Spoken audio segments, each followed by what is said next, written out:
Drink it in, man. Cornbread! Cornbread! Touchdown, Detroit Lions!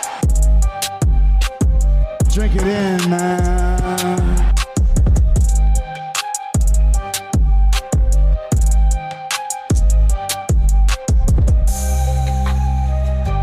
Cornbread! Cornbread! Touchdown, Detroit Lions! Drink it in, man.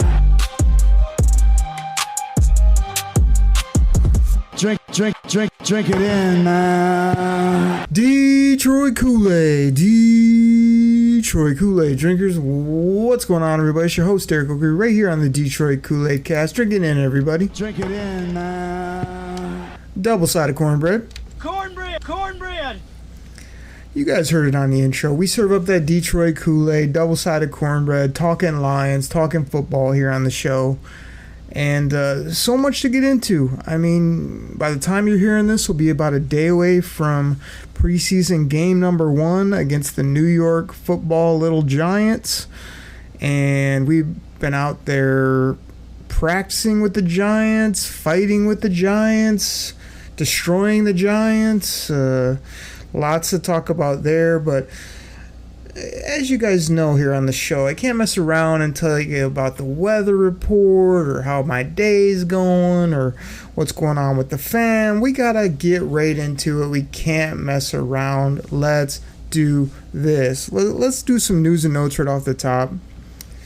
A little, I don't know, disappointing, but I can't say I was one of the people that was ever drinking the Detroit Kool-Aid on this guy. Drink it in, man. Many people were, and that's Emmanuel Mosley. You know, he came here, kind of exciting because he had a little bit of upside, played some good football out with San Francisco, was injured, came back, got injured on the second play, 2 knee injuries. Now in like his, 8th practice, something like that, he is torn his pec and is out indefinitely. So Dan Campbell said maybe come back, deep in the season, playoff run, whatever. He talked him up about what a good teammate he was and hard worker and this and that. But, Dan Freaky Campbell and Brad, always open for business homes, have to be like, man, we've spent 3 years on this guy, 2 contracts, and got nothing. I mean, it's just very disappointing in a football sense. Of course, the human side is I'm disappointed for E-Man, as they call him. Mosley has got to be disappointed, and I heard some people saying it, and I agree, man. You have 3 kind of major injuries like that all right in a row, no productive football for 3+ years. Some people were like, man, it might be just time to hang it up. You know why you won't hang it up? You want to know why? I think we have a drop on the show that says exactly why he's not going to hang it up and why he's doing just fine, even though he hasn't played any productive football for the Detroit Lions. It's because of this.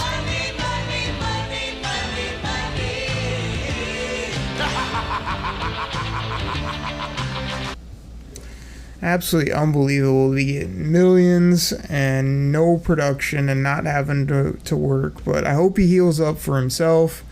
I know it's personally probably disappointing to have all these injuries, these setbacks. But it was a depth player, a kind of a nickel corner, outside guy, a guy that we're kind of hoping could do some things. But that's obviously going to put more on Amik Robertson. And our boy Rake, Enos Rakestraw, we'll talk about later, as well as we can always move Brian Branch, Iffy, a whole bunch of players around. So I want to say we should be good, but the fact that we haven't been able to cover a coffee table in 3-4 years or even a decade here in Detroit, it's been one of our biggest weakness. We try to beef it up, and now we got people dropping already at the DB cornerback position is disconcerting to say the least. But let's serve up a little more Kool-Aid, a little more optimism. Kevin Zeitler was said to have a shoulder injury. I know everyone's thinking, oh no, our offensive line, what are we going to... Dan Campbell said it's minor, he should be back rolling, so this isn't something that's going to hamper him. Zeitler's been very healthy throughout his career. You obviously don't want an offensive lineman to have a shoulder injury with the type of physicality and the way they have to move big bodies and whatnot, so rest him up, get him right, but Zeitler should be good to go. And what about my boy Terrion? Took on Andrew Thomas, pulling big offensive tackle at the first joint practice with the Giants. Why Andrew Thomas didn't have his soft bubble cap on his helmet. He was the only player that didn't. He tried to lower the boom on a little bit corner where Terrion just took it head on, literally and figuratively. Didn't even knock him off his feet, didn't even push him back a ton. He really put his head in there, literally, like I said, and they checked him for a concussion. But Terrion is good to go, and we're all set there. He is back the next day practicing, and that's tremendous because we'd obviously love to see him a little bit in the preseason as well as just let him keep getting these reps. I'm going to say it again. Terrion is already a top 5 Detroit Lion for me right now based on his, pedigree, production, personality, character, aura, swag, everything about him except the jersey number, which I was going to get to it later, but I'm going to get to it now. We still have Mo Alexander rocking the numero uno. I know I've had my friends Nick Wagner out there tell me how much he loves the 0 on Terrion Arnold. It's a terrible number, especially for a swaglicious corner like Terrion Arnold. How many times did I come on the show and go on and on about how Jameson Williams had to get his swag right? He needed a headband, arm sleeve, dark visor. He had to get the short dreads back, and then he'd start balling. What's happened? He's got all the gear. He's got the socks. He's got the shoes. He's got everything going, and number 9 is absolutely balling. Can we please get, unless Mo Alexander is some special teams demon or they love him for some reason, the guy has never done anything here with the Detroit Lions. Can we move him along? I mean, he doesn't have to go to the bowling alley. He can go play for another team if something works out. But we need that number 1 on Terrion Arnold. I know some people want Jahmyr Gibbs to rock it, or, there's still that thought of, man, how sweet J-Mo. But J-Mo looks sweet in number 9. Gibby's got that 2.6. I'll talk about him later, too. It's fitting him. But I need Terrion Arnold in a 1. If it happens, I'm running to buy a jersey. If you're wearing 0, no, I will not be purchasing my boy Terrion Arnold's jersey. But that's kind of the news and notes. I mean, some injuries here and there. Great to hear Terrion's doing okay. Let's get into these joint practices. What was it, 3-4 weeks ago now in a state of Pennsylvania? I heard the words fight, fight, fight being repeated over and over on the news and whatnot. Well, we'll leave that there, but how about that happening between Giants and Lions? I mean, I swear, back in the day when I was first getting into hockey, it was like, man, a hockey fight was incredible. Now, years down the line, they moved that out of the game, and when you see it, it's still pretty cool in hockey, but, it's definitely not what it used to be for me, at least. I kind of love to see the skill, the different other types of physicality, whether it be running people into the boards with a nice hit and whatnot. But seeing 2 guys punching, glass visors and hard plastic helmets is not really the greatest thing in the world. And that's kind of what I think about these football fights that we got going on. It's like, you want your team to be tough. We already know we're gritty and grimy. You want to stand up for yourself. I get it. The Giants, they got nothing to play for. They'll be picking in the top 10 easily in the NFL draft. So they're going to try to bow up to the Lions, who are walking in there coming off the bus with Penne and with Hutch and with Aleem and all our big body nasty dogs. And so they're going to try to show what they got, which is a bunch of nothing. I love Malik Neighbors. I said it from day one. I've got him in some deep dynasty fantasy leagues. He's an absolute baller. But cheap shots coming from him. Daniel Jones trying to get in the fray.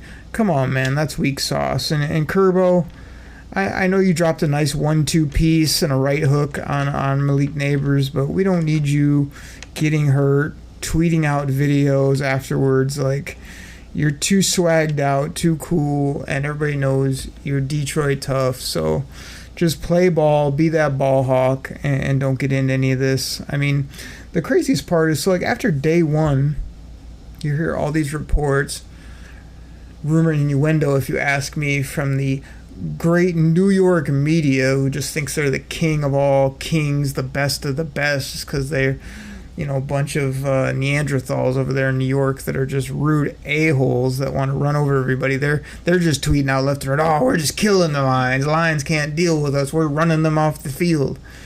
And then I see Lions reporters or other objective folks that are like, you know, tweeting out Taylor Decker putting people on their ass, and freaking Penne just holding his own against anybody that wants to go. You know, Amon Ra just doing his thing all over the field. Gibby getting Gibby with it. I mean, it's if anything, it was a stalemate at best, day one. And then day two here, right before I got recording, I heard the Lions did work on the Giants, both in the boxing matches and on the football field. Yeah, I saw touchdowns from Demo and Gibby and like 3 from St. Brown. And I saw Vaki in the end zone the other day. And I'm seeing J-Mo go into the house, nobody within 5 yards of him. I mean, it's everybody knows the Giants are a joke of a team still. You know, did you see Hard Knocks, GM? Like, part of me loved it because I've always wanted to see that, and part of me thinks, what a dweeb, you know, their GM is, and just they have any clue how to build culture and build a team. They're just sitting there around the fantasy draft table, just picking players, picking names out of a hat, hoping that they work out. Do they have some players? Have I even stood up for Daniel Jones at times? Sure, you know, I thought he's got the size and maybe the temperament to be a decent NFL quarterback. Do I like Neighbors and thought that Hyatt might be decent? Singletary's a work hard type player. Hey, Thibodeau has a big name, but he's kind of just hit or miss. You know, who else? They go ahead and pay and give up all these draft assets for Brian Burns, the guy who I loved in the draft. So they're trying to acquire talent, but what are they? You know, who are they? They don't know. I damn sure don't know, and I really don't care, to be honest. This is the Detroit Lions podcast, so let me serve up that Kool-Aid. So Lions people, again, saying that we were doing work just as much as they were. Again, J-Mo with an 18-yard tug. And then either, I don't know if he waved. No, he didn't wave at his man. He gave him a little yak, and I think he punted the football 50 yards away like he always does.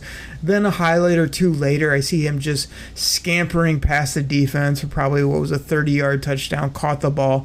Nobody within 5 yards. As I said earlier, he waved at people. They couldn't keep up with him. I don't know if you know, but he's hashtag JMO fast. You think Lamborghinis can go? They're not hashtag JMO fast, you know what I'm saying?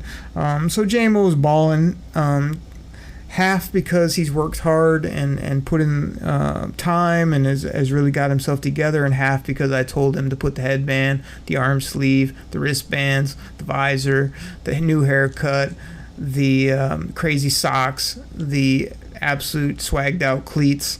I mean, this is really what's getting him to the next level. We all know this. But like I say, nice to see Vaki get into the end zone. I mean, ARSB is not just killing fools. He's talking about fools to their face. St. Brown's not a dude who's going to try to run away and slap someone like Neighbors did and then run away while Kerbo chases him down and pieces him up with a couple little 1-2 left hook, boom, slap, wham, bow, pow, slap, boom, or whatever they do on those cartoons or Batman back in the day. I mean, St. Brown would kill a fool with a catch, talk noise, and then when they get mad about it, he's the first one to get in the frickus and push and do what he's got to do. Now, I also saw a beautiful play to Demo.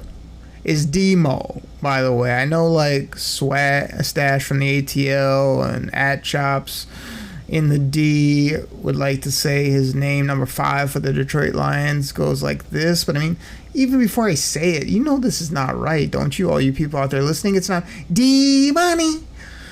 No, Number 5 for the Detroit Lions is D-Mo. D to the Mo, faux show, another SCO, out the dough, let's go. I mean, you guys see the tweets during the game when I put that out. Anything to rhyme with D-Mo, not this D-Money garbage that you hear out there. But we love the Kool-Aid gimmicks, good, bad, or otherwise. One thing I've been known to say, speaking of Kool-Aid gimmicks, is I pretty much try to fit him into every show now, and you're probably like, oh great, you don't need to do it every time. Of course I do, because he's a multi-dimensional, positionless. Wait for it.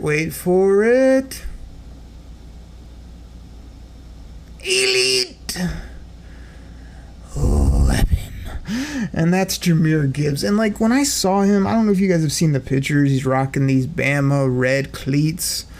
But there's something about Jahmyr Gibbs where he looks, as the pads, or maybe he's put on some muscle and some pounds, but he looks to be a thick, athletic, fast, not afraid of contact. Like, he just looks absolutely special. I mean, you wonder why I do the elite, because they don't build people like this. He's smart.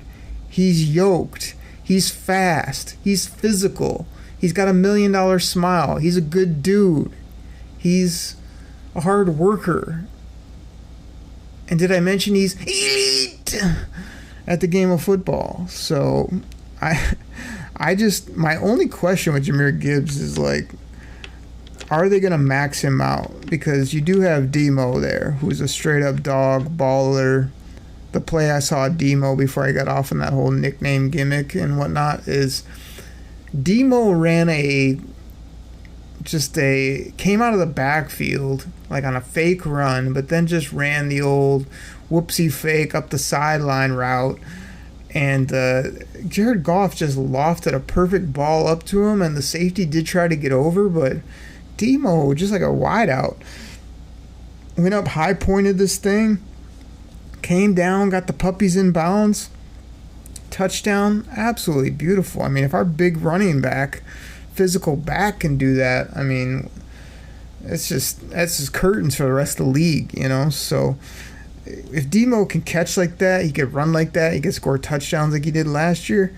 How do you get Jahmyr Gibbs the football the way that he should get it, which is like 20 to 25 times a game, both combined in the run, the pass game? I mean, if you're only giving it to him 10, 12, maybe 15 times, that's a disservice the way this guy is an absolute elite ball player. So I expect big things from Jahmyr Gibbs. I need to wait and see if they're going to unleash him like they have Aiden Hutchinson, which you guys know we've deemed that a long time ago on the show that you need to unleash Hutch. Unleash Hutch. And before you unleash Hutch, you got to play his music.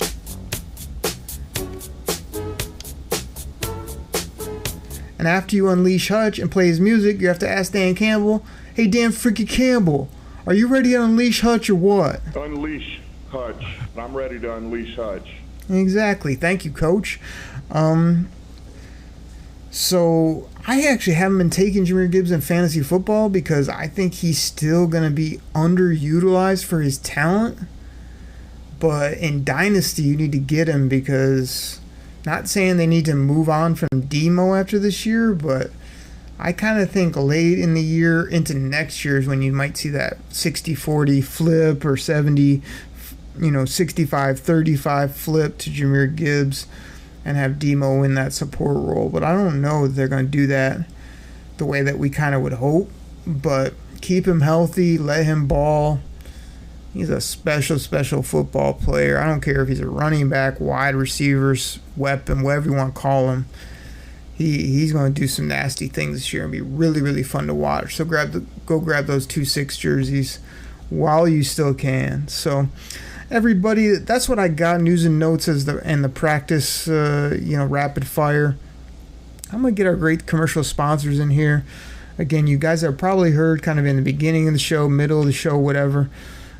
Platform and some things have kind of changed and how I got to create the show, edit the show, put the ads up, or trying to get more ads in there as they allow us, because that helps to keep the show rolling, makes the pod as good as it can be for you guys and for us working on it, creating it here on the end. So please, listen to the ads, fast forward through the ads, share this with a friend, support the sponsors, whoop up the show. All that really helps us out. So if you're hearing a few more ads, know that it's for the good of the show, to keep the Detroit Koolaid and double-sided cornbread flowing and coming out hot out the oven for this season and more. So everybody, let's get that quick break in. Listen to those sponsors. That really helps us out. Go check out realitysportsonline.com. My guys at All 22 Fantasy Football for Pro Football Focus, and so many other great sponsors. And we'll be right back talking preseason game 1,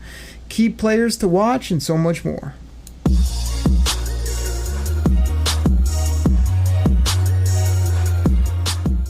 All right, everybody. This goes out to my fantasy football fans out there. Now, you probably heard about Reality Sports Online, the most powerful fantasy sports platform where owners can build and manage their fantasy team like a real NFL general manager.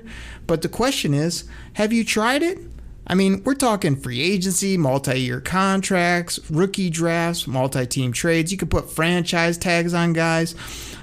It's as close as you're going to get to being an NFL GM. But do you think it sounds complicated? It's not. I'm here to tell you it's the best thing about Reality Sports Online is it's just more fun than your normal fantasy league, but it doesn't take barely any more time. After all this, are you still not sure? I mean, come on now. You can test your general manager skills by going over to Reality Sports Online, call it RSO. Please go check out realitysportsonline.com right now.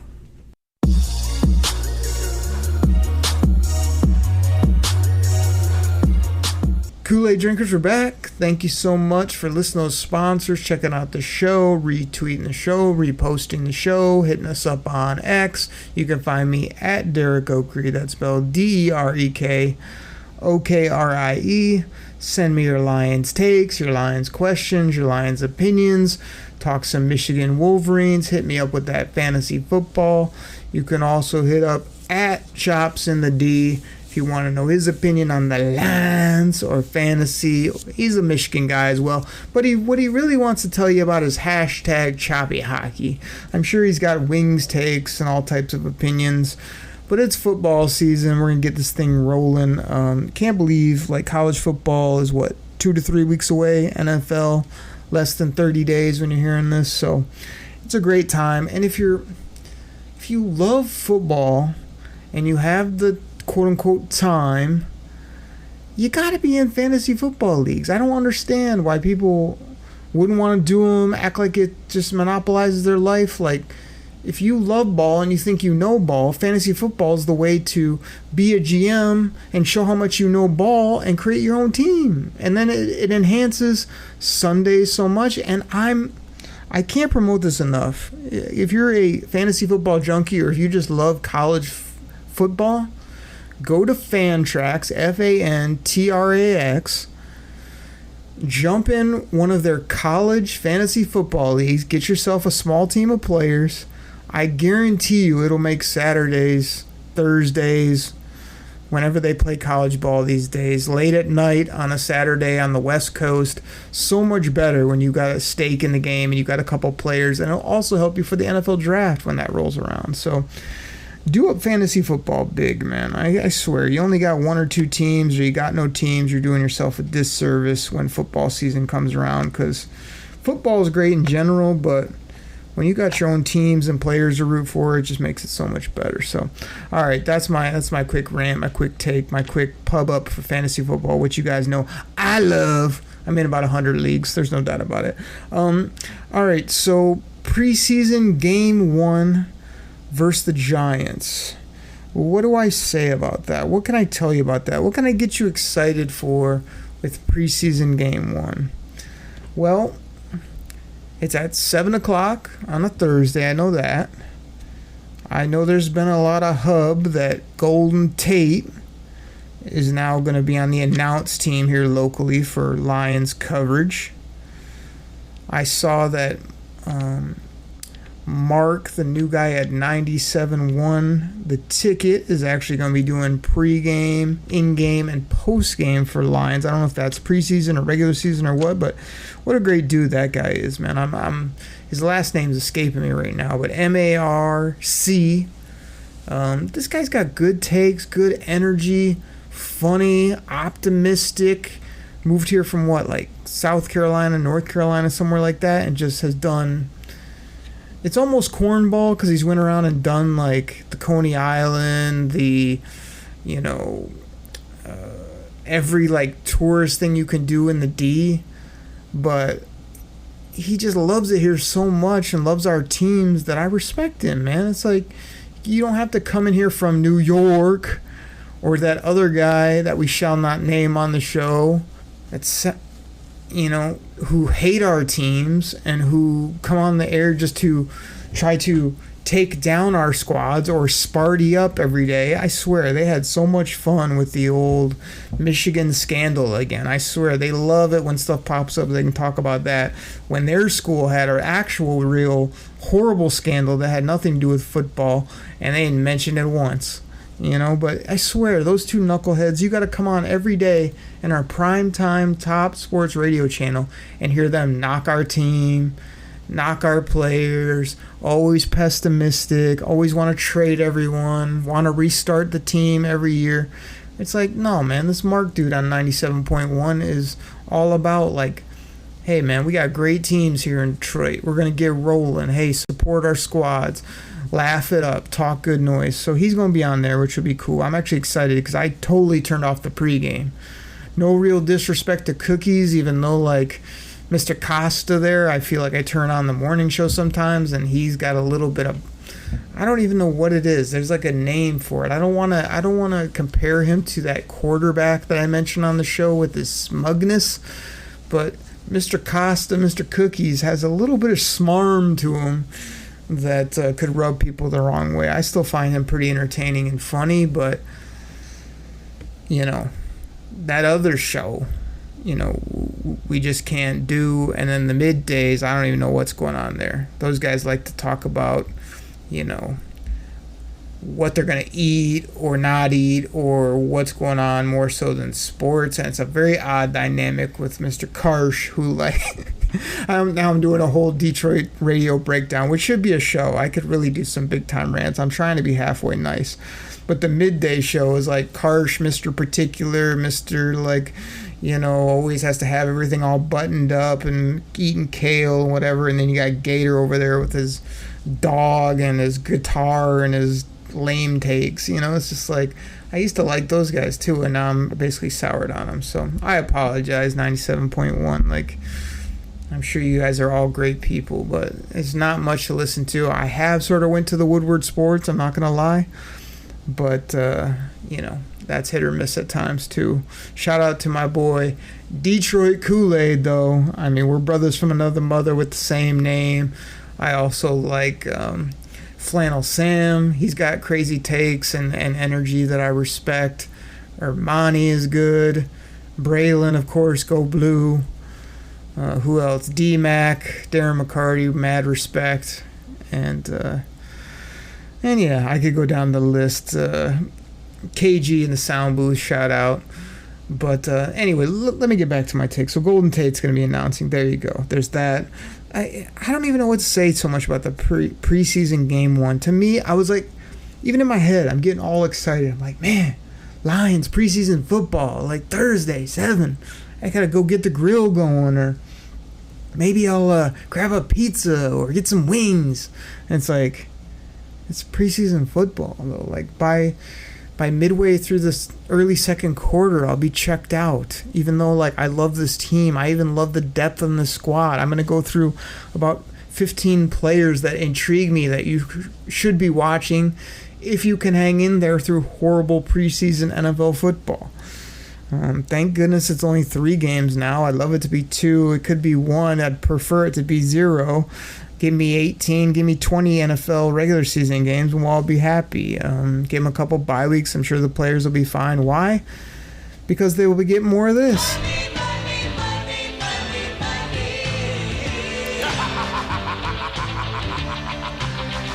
So the main things that I could pick out of why I'm excited about this first preseason game, it's Lions football. Football's officially back. The main thing, and this may sound stupid, but to me it is real, I really want to see those uniforms out on the field, the game uniforms, not the practice ones that they got from East Bay or from some local print shop. I swear, those are the most generic white jerseys. I still got a beef with the numbers, though. The numbers on the practice jerseys are the classic flat tackle twill numbers. The ones on the actual jerseys got those damn holes in them. I hate those holes. I can't get over it. But I can't wait to see the actual game player jerseys, see how they look. I don't even need to ask because I know you guys are all with me. The helmets with the blue face masks are absolute fire. Those things pop. They look sharp. They are going to be sweet this year rather than that all gray everything, dull silver that we've been doing the last few years thanks to Matt, Pat, and Bobby Quinn that brought those in. Now we got these electric blue with the silver pants, and the big block numbers are going to be sweet. So I can't wait for that.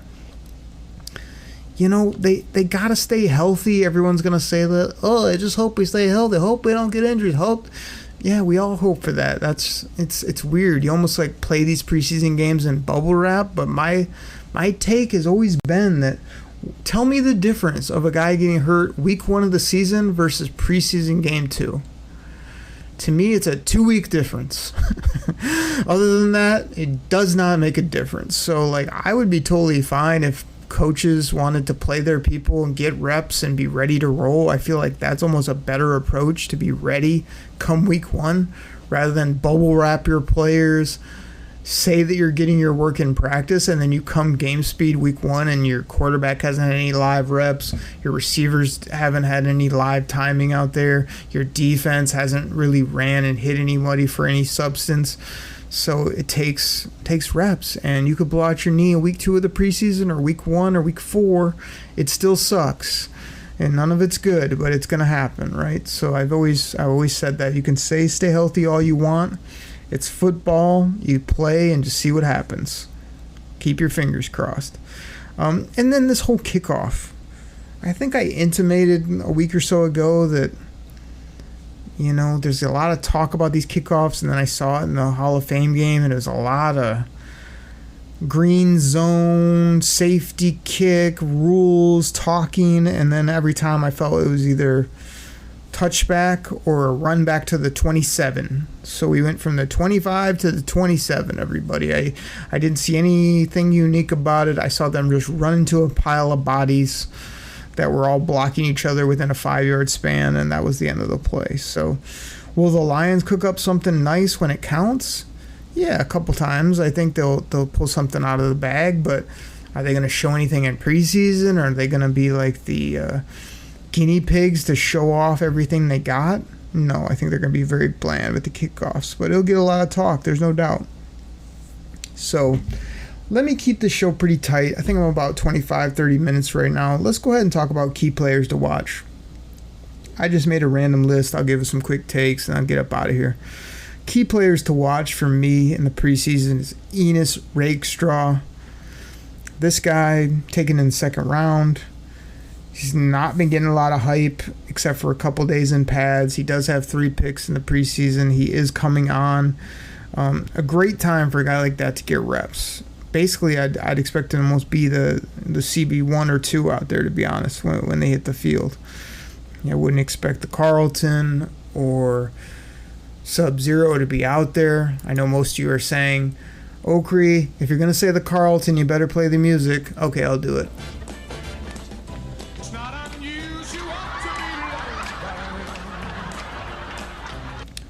He will be doing the dance on the sideline, but I'm sure not playing. Rakestraw, though, could really get some nice run, and I would expect Lions fans to be talking more positive about this kid after. Physical, not scared.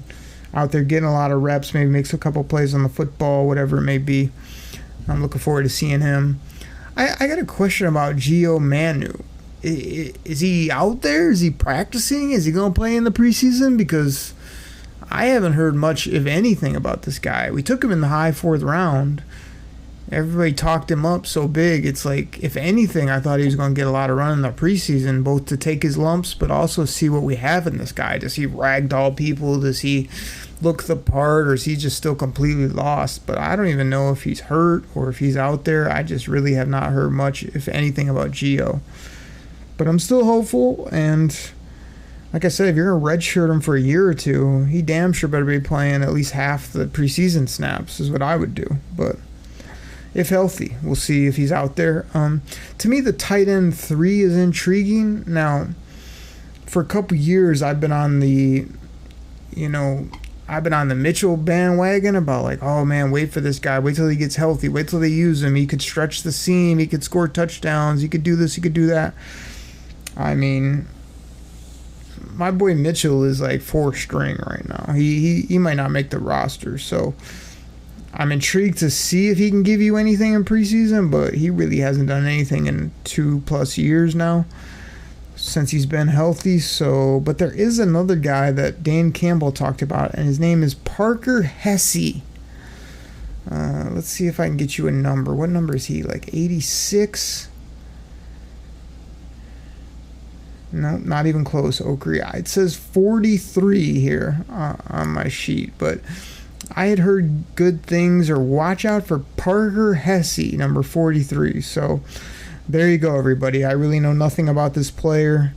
I don't surprised to even hear his name. I had to go find him. Obviously, I don't know him because I didn't even know his jersey number. But I hear good things, and like between, so you got the Laporta Supportas, Sammy Biscuits is one. You won't see him on the field. You'll have Brock Wright out there to start the game. You got the Zylstras and whatever, but then you got Parker Hesse in front of Mitchell, and I want to see what he's got. I really do. Again, I'm not going to just run down all the rookies.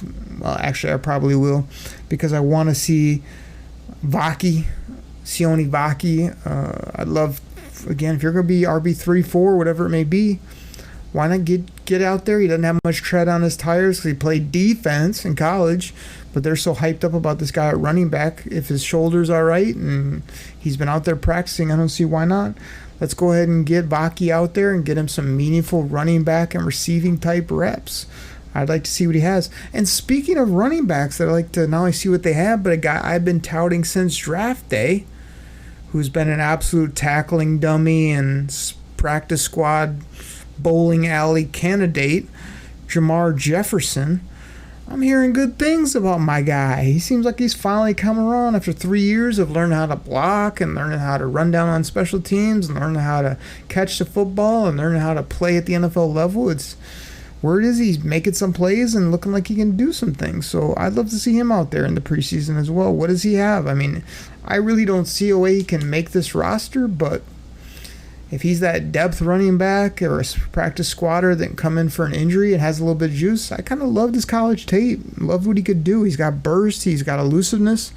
Catch it. Seemed like an athlete. Like, I liked him. I can't imagine he's lost all that in these few years. He should have only got better, which seems like you're seeing now. So keep your eye on Jamar Jefferson, number 28 for the Detroit Line.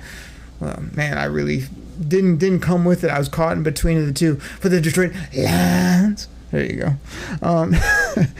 But Colby Sorsdahl, interior offensive lineman for the Lions. I've heard good things that he's really doing some nice work, looking the part, really seemed to take a nice tick up, so I'll have my eye on him.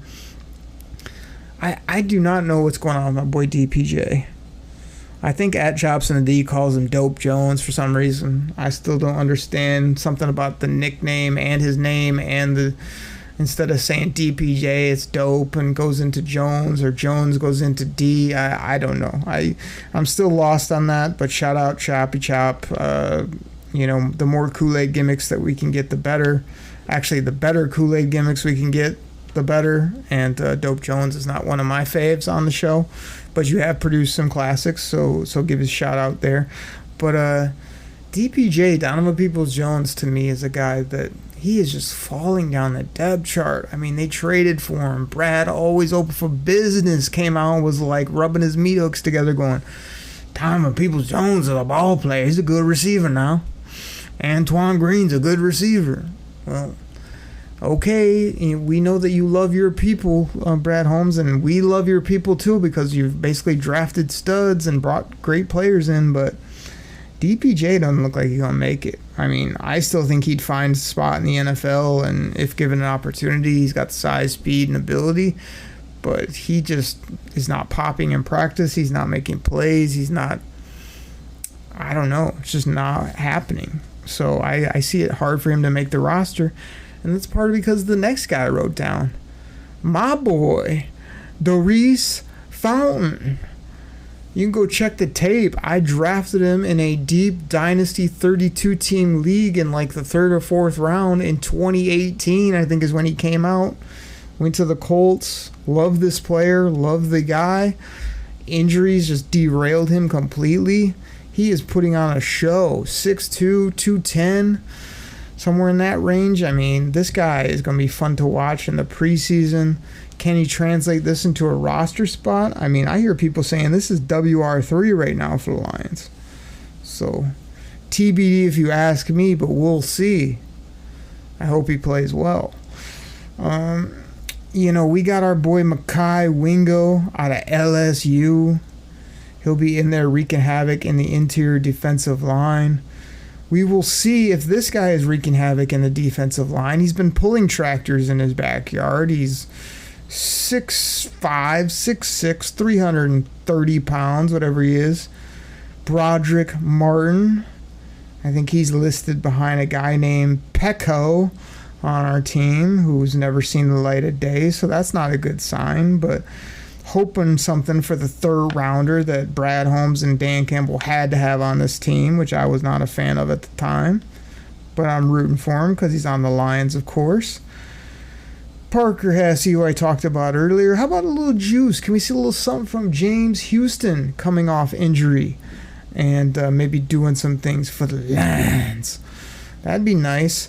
Same with this guy, Betts, the Canadian standout, the defensive player of the year in the CFL. I think that's kind of like being the nicest guy in prison, but still, Betts had a lot of hub, haven't heard much about him, want to see what he's got, hoping he's that hard-working, nasty, penetrating, physical, defensive end type player for this team.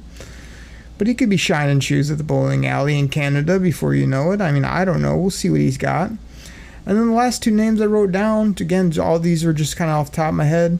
Stephen Gilmore really was a standout, a kind of a fun player to watch last preseason. Either got hurt or got buried, didn't do anything. I like Stephen Gilmore, man, with his brother or whatever. Yeah, I think it's his brother, Stephon Gilmore. There's some pedigree there, and he's just scrappy. He was fun to watch. So I think he's a depth corner. To me, I'd almost rather have Stephen Gilmore than E-Man. Even if both were healthy, I feel like Gilmore's younger, scrappier, can do some things. So we'll see what he's got, see if he can make an impact or not. And then the last name I wrote down was Isaiah Williams. I have not heard much about him. Undrafted kid out of, where's he out of? Illinois? Undrafted kid out of Illinois, I believe. Former quarterback, catch and run type player. It's the kind of guy that I think can make a few flashes and get people talking in the preseason, make a few plays, maybe return a kick, maybe just kind of do something splashy and everybody will be talking about him. But could he make the bottom of the roster? Could he be an impactful practice squad guy in case of injury? I still like what Isaiah Williams has, both from a playing standpoint. He has some nice stats in college. I mean, go look him up. This was not a guy that made a few plays, or he had a lot of plays, a lot of yardage, lots of opportunities in college. He's not scared of the moment. And if he could make it as a depth player, special teamer, wide out, or like I said, if a couple injuries happen, could this kid come in and do some things? I think so. I mean, that's being overly optimistic. Maybe it's the Detroit Koolaid in me, but Isaiah Williams is kind of a guy I want to keep an eye on. Drink it in now. Full of Kool-Aid, full of cornbread. Everybody, that's what I got for this week. Again, I want you to be hype because football's back in general. College ball's here in a couple weeks. This is the first week of the NFL preseason. I was looking at it, I was like, oh, you got these 3 games on NFL Network on Thursday. You got a primetime game on Friday. You got 3 games on Saturday. You got a game or 2 on Sunday. And then a minute later, I was like, but they're all preseason football. Am I really going to waste my Saturday from 1 until 8 watching preseason games where I barely get to see any people that I care about? And the answer is probably, because I do love the depth guys, and for fantasy purposes as well as just in general, I got to get that football bug out, and usually it'll happen the first week. Then the second week of preseason, I'll only catch the Lions and a few highlights here or there. Then at third week, I'm waiting for it to get over and crossing my fingers, hoping that nobody gets injured.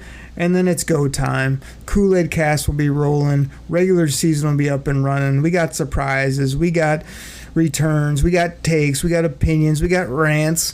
We got interesting podcast content that won't put you to sleep. Not the same old that you hear everywhere.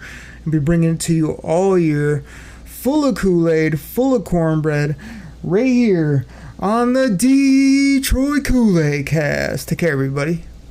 I'm out. Pack the bags, start the plane. This game is over. It is over. What a comeback by the Lions. Drink it in, man.